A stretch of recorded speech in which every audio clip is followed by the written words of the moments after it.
নমস্কার বন্ধুরা, আবার চলে এসেছি তোমাদের একটা খুবই উপকারী ভিডিও নিয়ে। ভিডিওটা হচ্ছে যে আগামী 14ই নভেম্বর শেষ রাতে রাস পূর্ণিমা লেগে যাচ্ছে। তো এই রাস পূর্ণিমাকে আমরা বলি হচ্ছে দেবতাদের দীপাবলি। এই দিন রাতের বেলায় দেখবে আকাশটা এত সুন্দর পরিষ্কার তারায় ভরে ওঠে, যেন মনে হয় দেবতারা দিওয়ালি উৎসব পালন করছে। তো এই দিন একটা খুব ভাইটাল টোটকা তোমাদেরকে পালন করতে হবে। সেই টোটকাটা হচ্ছে, এই দিন তোমরা রাস পূর্ণিমা কখন লাগছে সেটা আমি তোমাদের ভিডিও শেষে দিয়ে দেবো। তো তোমরা লেখাটা আমি লিখে দেবো, যেটা তোমাদের সুবিধা হবে। মুখে বললে অনেকে ভুলে যায়, তো লেখাটা দেখে নেবে, বা অনেকে বুঝতেও পারো না মুখে বলে দিলে, তো লেখাটা দিয়ে দেবো। এবার হচ্ছে রাস পূর্ণিমা চলাকালীন তোমরা কি করবে, দিনের বেলা বা রাতের বেলাও করতে পারো, একটা ঘিয়ের প্রদীপ নেবে।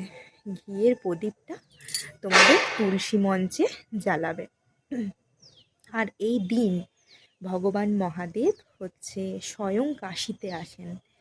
তাহলে ভগবান মহাদেবের যদি তোমরা আরাধনা করতে পারো, অভিষেক করতে পারো, একটা তামার পাত্র নেবে। তামার পাত্রের মধ্যে দুধ, ঘি, মধু, আতপ চাল, গঙ্গা জল, এই 5টা জিনিস দিয়ে ভগবান শিবকে পুজো করবে। আর হ্যাঁ, গঙ্গায় অবশ্যই স্নান করবে। তাতে তোমাদের এতদিন যা খুচরো পাপ করে এসেছো সব পাপ ধুয়ে যাবে। যদি কেউ গঙ্গায় স্নান না করতে পারো, তাহলে স্নান করার পর অতি অবশ্যই গায়ে গঙ্গা জল ছিটাবে।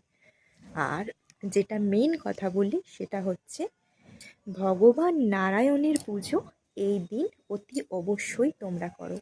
দেখবে তোমাদের জীবনে যত দুঃখ দুর্দশা আছে সব কেটে যাবে। কেননা এই দিন আমরা তোমার এমনিতেই রাস পূর্ণিমা, কৃষ্ণের পুজো হচ্ছে, তারপরে তোমার কার্তিক মাস পড়ছে, কার্তিক মাসের শেষ পূর্ণিমা। তো এই পূর্ণিমাতে ভগবান কৃষ্ণের তো গোটা মাস জুড়েই, গোটা কার্তিক মাস জুড়েই পুজো হচ্ছে। দামোদর মাস আমরা বলি এই মাসটাকে। তো ভগবান কৃষ্ণ হচ্ছে নারায়ণেরই আরেক রূপ। তো নারায়ণের পুজো করতে তোমরা এই দিন কেউ ভুলো না।